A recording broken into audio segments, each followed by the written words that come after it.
ছোটোবেলা আমার ফুপি আমার একটা বিয়ের সম্বন্ধ আনছিল। তো আমার বাবা জিজ্ঞেস করছিল ছেলে কী কাজ করে। আমার ফুপি বলেছিল ছেলে সব ধরনের কাজ করতে পারে, কি নাপিতগিরি থেকে একদম খেতে খামারে কাজ করা, সব ধরনের কাজ করা পারে। এই ছেলে কোনো দিনও মানে ভাতের অভাব হবে না, এরকম কিছু একটা।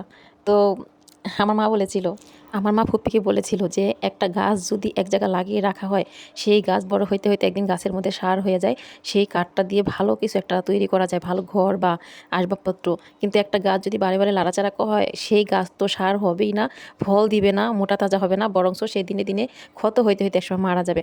তো 12 লাইনের কাজ যারা করে তাদের কখনোই ভাতের অভাব হয় না, বাট জীবনে সুখী হইতে পারে না, ভালো উন্নত করতে পারে না। তো আসসালামু আলাইকুম দর্শক, আশা করি ভালো আছেন। আজকের ভিডিওটা দেখবেন, খুবই গুরুত্বপূর্ণ কথা, ইউটিউব বিষয় নিয়ে। সেই জন্য আমি আমার ছোটবেলার কথাগুলো আগে বলে নিলাম। বর্তমানে সোশ্যাল মিডিয়ায় ঢুকলে দেখা যায় যে কত প্রকারের ভিডিও যে মানুষ করতে পারে, খেয়ে না খেয়ে, যাদের এমবি কেনার টাকা নাই, যাদের ঘরে চাল কেনার টাকা নাই, তারাও ঝুঁকে পড়ছে এই সোশ্যাল মিডিয়ায়।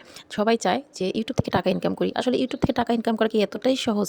এই যে আমি সেলাই কাজ করি, সারাদিন আমি যদি সেলাই করি একটা 3 পিস 250 বা 300 টাকা করে, এরকম আমি সারাদিনে 1,500 থেকে 2,000 টাকা একটা গৃহিণী হয়ে ঘরে বসে ইনকাম করতে পারবো। কিন্তু আমি যদি সেলাই কাজটা রেখে সারাদিন মোবাইল হাত নিয়ে সারাদিন দেখতে থাকি যে আমি কোন ভিডিও করলে ইনকাম করতে পারবো, কীরকম ভিডিও করলে ইনকাম করতে পারবো, অন্য মহিলারা কীভাবে ভিডিও করে সেগুলো দেখে দেখে শিখবো। আসলে এটা হচ্ছে মানুষের ভুল ধারণা। কখন কার ভিডিও ভাইরাল হবে এটা কেউ জানে না। কথায় আছে না, যদি থাকে নসিবে আপনি আপনি আসিবে। তো সেরকম কিছু, আপনার ভিডিও ভালো কন্টেন্ট তৈরি করেন, ভালো ভিডিও তৈরি করেন, তার পাশাপাশি অন্যের ভিডিওতে গিয়ে লাইক কমেন্ট করেন, তা সে কে কোন ধরনের ভিডিও করছে সেটাকে দেখেন, বা তারটা দেখে তার মতো ভিডিও করতে হবে, এটা কিন্তু কোনো কথা না। আমার দামি দামি আসবাবপত্র জিনিস ঘনা কিনে সেগুলো ব্যবহার করে যে আমি ভিডিও তৈরি করলে সেই ভিডিওটা অতি সহজে ভাইরাল হবে, এরকম কিছু না। আর আমরা সবাই যে ভিডিও করলে যে ভিডিও ভাইরাল হবে সেখান থেকে টাকা আসবো, এই ধরনের কিছু না। আপনি দেখা যায় অনেক বড় বড় সুন্দর কন্টেন্ট তৈরি করছেন, সেটা অন্য একজন কাটছিট করে আপনি ডাউনলোড করে ভিডিও আপলোড করে সে লাখ লাখ টাকা ইনকাম করতেছে। কিন্তু আপনি যে এত পরিশ্রম করে, এত টাকা খরচ করে, সময় ব্যয় করে এত সুন্দর কন্টেন্ট তৈরি করতেছেন, সেখান থেকে আপনি কোনো বেনিফিটই পাচ্ছেন না, অযথাই চোখের জল ঝরছে।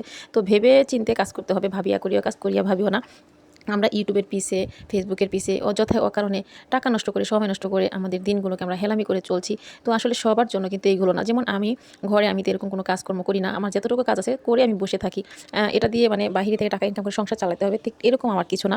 তো সেই ক্ষেত্রে আমি সময় পাই, সময়টুকু আমি এই কাজে লাগাই। আমার ঘরে ওয়াইফাই আছে, যে এখানে যদি আমি এমবি খরচ করি তাহলে আমার কিন্তু কোনো সমস্যা হচ্ছে না, বাড়তি টাকা যাচ্ছে না। একটা টাকা দিয়ে আমরা ওয়াইফাই ব্যবহার করি ঘরের সবাই।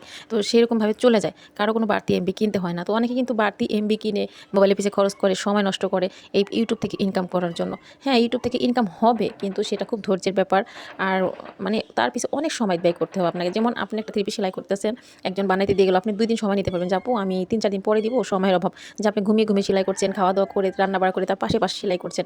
কিন্তু একটা ইউটিউবে যদি কাজ করতে হয়, টাইম লেভেল মানে টাইম মেনটেন করতে হবে। যেমন সকালবেলা আজকে একটা ভিডিও আপলোড করছেন 10টা বাজে, আগামী দিন কিন্তু আপনাকে সেই 10টা বাজে ভিডিও আপলোড করতে হবে, টাইম মেনটেন করতে হবে। এখানে কিন্তু অনেক পরিশ্রম করতে হয়, অযথাই মানে আমি যেটা মনে করি যে অযথাই এরকম সময় নষ্ট করে ইউটিউবিং করার কোনো মানেই হয় না। আর যদি করতে হয় তাহলে যদি আপনার সামর্থ্য থাকে, যদি ওয়াইফাই থাকে, সেরকম একটা সেই সিচুয়েশন থেকে আপনি ভিডিওটা তৈরি করবেন। আর যদি আপনার সংসারে কাজকর্ম কম থাকে, আপনি খুব মেনটেন করে চলতে পারতেছেন, সেই হিসেবে আপনি ভিডিওটা করতে পারেন। কিন্তু শরীরের পর প্রেশার দিয়ে, সংসারে প্রেশার দিয়ে, বাচ্চাদের হেলামি করে ইউটিউবিং কখনোই করতে যাবেন না। এখান থেকে আপনি কখনোই বেনিফিট বেশি পাবেন না। এটা জাস্ট মানে কি বলবো, জাস্ট একটা অ্যাকাউন্ট। আপনার জীবনে যেমন অনেক টাকা মানুষ কামাই করে, ব্যাংকে যদি 10-20 টাকা বা 50,000 10,000 না রাখে, তাহলে টাকাটা কিন্তু থাকে না। এজন্য মানে অনেক টাকা ইনকাম করার পাশাপাশি ওখান থেকে এক্সট্রা কিছু যেমন জমানো থাকে, টাকাটা আমরা রেখে দিই, সেটা থাকে বা দেখা যায় সেরকম কিছু। তো আপনি সংসারের পাশাপাশি আপনি একটা ভিডিও আপলোড করতেছেন, বা ছোটোবেলার আপনার ঘরের বাচ্চাদের বা হাজব্যান্ড, স্বামী, মানে ছেলে মেয়ে, বাবা মা, ফ্যামিলির যারা থাকে তাদের ভিডিও থাকে, তাদের সাজানো গোছানো কথা থাকে, সেই কথাগুলো দিয়ে কিন্তু আমরা ভিডিও আপলোড করি। ওটা একটা ইতিহাসের মতো, অ্যাকাউন্টের মতো ওটা জমা থাকে। আমি কিন্তু সেই জন্যই ভিডিও করি, আমি কোনো টাকা ইনকামের জন্য এখান থেকে ভিডিও করি না। আমি জাস্ট আমার সময়গুলো ধরে, একসময় আমি বয়স হয়ে যাবে, আমি মারা যাব, তো তখন দেখা যায় আমার পিছের স্মৃতিগুলো শুধু চোখেই ভাসবে, কিন্তু আমি দেখতে পারবো না। তো একটা ইউটিউব অ্যাকাউন্টে যদি আমি রেখে দিই, বা টিকটক, ফেসবুকে রেখে দিই, তো সেখান থেকে আমি যখন চাই তখন আমার আগের দিনগুলো, আগের স্মৃতিগুলো অনুভব করতে পারবো, দেখতে পারবো, মনে উৎসাহ জাগাইতে পারবো। পিছের ফেলে আসা দিনগুলো খুবই মনে পড়বে, তখন আমি দেখতে পারবো। সেই জন্য কিন্তু আমাদের ভিডিও করা। তো এখান থেকে টাকা আসবে, ইনকাম হবে, এটা দিয়ে আমি বাড়ি গাড়ি করবো। লোভে পাপ, পাপে মৃত্যু বাপু, এসব দরকার নেই, এসব ঝামেলা মোটেই করবেন না। পারলে প্রয়োজনে আপনারা শর্ট ভিডিও আপলোড করেন, ওখান থেকে আপনার মনের তৃপ্তি মিটবে, বা টাকার তৃপ্তি মিটবে না। তো আসলে আমার কথাগুলো খুবই গুরুত্বপূর্ণ। এর মাঝে অনেক কথাগুলো ভুল হয়ে যায়, খুব তাড়াতাড়ি করে কথা বলতে হয়। তো এরকম বলতে গেলে অনেক কথা তো মুখস্থ থাকে না, একটার মধ্যে একটা ঢুকে যায়। তো সবাই ভালো থাকবেন, সবাই আমার জন্য দোয়া করবেন। আসসালামু আলাইকুম। পরবর্তীতে আবার কোনো ভালো সাজেশন নিয়ে আপনাদের মাঝে হাজির হবো ইনশাআল্লাহ।